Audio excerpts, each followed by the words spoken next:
आज ह्याला तीव्र विरोध हे आमचे शेतकरी बंधू मोठ्या प्रमाणात या प्रत्येक जिल्ह्यामध्ये 86,000 कोटी रुपये खर्च आज दुर्दैवानं आज आपल्या सगळ्यांच्या खात्यावर मारायचा प्रयत्न हा बोजा आर्थिक बोजा हा सातत्यानं सरकारचा सुरू आहे।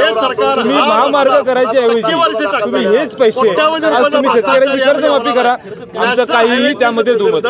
पण आज जिथं तुम्हाला 5 ते 6 मार्ग आज नागपूर पासून गोव्याला जायला आहे, तुम्हाला हा महामार्ग झालाच पाहिजे, हा टस कशासाठी आहे हा प्रश्न प्रत्येक शेतकऱ्याच्या मनामध्ये आहे। आज माझ्या मतदारसंघामध्ये 10 गावांमधून हा महामार्ग जातो आणि जवळजवळ अनेक शेतकरी असे आहेत ज्यांची 100% शेती आज या महामार्गामध्ये जाते। मग या शेतकऱ्यांनी काय करायचं हा प्रश्न आज त्यांच्या समोर आहे।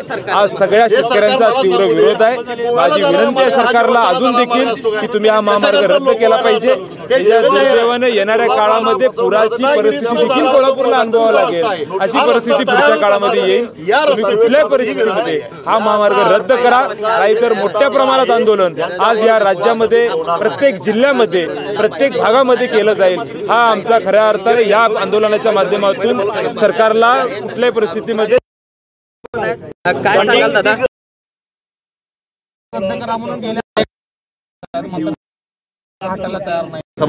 कारण हे सरकार राज्यातलं हे शेतकऱ्यांचं नसून उद्योगपतीचं सरकार आहे। त्यांना शेतकऱ्याचं देणं घेणं काय, त्याच्या जमिनी देणं घेणं काय नाही आहे, कारण आधीच त्यांनी अडवान्स टक्केवारी घेतली असेल आणि म्हणून हे सरकार मागे घेत नाही आहे। पण आमचा जो लढा आहे तो शेतकऱ्यांशी लढा आहे, तो लढा शेवटपर्यंत आमचा राहणार आहे। रक्त सांडू किंवा मुर्दे पडून देत आमचे शेतकऱ्यांची टिकवणं, शेती टिकवणं ही आमची जबाबदारी आहे, ह्या देशातल्या राज्यातल्या लोकांची जबाबदारी आहे। कुठल्या ह्या टक्केवारी सरकार आहे, त्यांना जो उद्देश साध्य करायचा तो टक्केवारी साध्य करायचा आहे। आम्हाला हा रस्ता नको आहे, नको आता तुम्ही लादताय कशाला?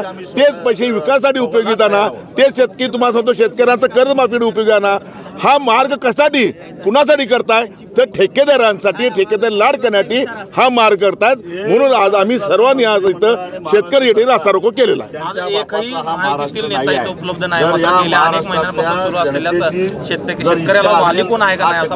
दुटप्पी धोरण ह्या लोकांनी सोडलं पाहिजे।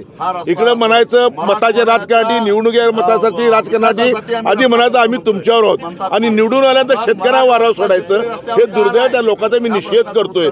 त्या लोकांनी स्पष्ट सांगितलं पाहिजे तुम्ही आमच्यावर आहात का नाहीत, आणि आज त्यांची भूमिका कळली आहे। मताच्या राजकारणी शेतकऱ्याचा त्यांनी बळी घेतला। फसवणूक, प्युअर फसवणूक शेतकऱ्यांची केलेली आहे। कुठला जी आर होता तो? मग का जी आर आता तुम्ही अंमलात आणला नाही? का मुख्यमंत्री तुम्ही सांगत नाही की नाही आमचे इथे शेतकरी बाबा उद्ध्वस्त होते, त्यांची शेती उद्ध्वस्त होत्या, तुम्ही हा जी आर मागे घ्या। आज ताकद लागल्यानंतर हिंदी सक्ती रद्द केलीच ना, मग तुम्ही म्हणताय शेतकरी हा कणा देशाचा, मग कणा पडा तुम्ही। अशाच नवनवीन अपडेट्ससाठी डिजिटल कोल्हापूर चॅनेलला सबस्क्राईब करायला विसरू नका।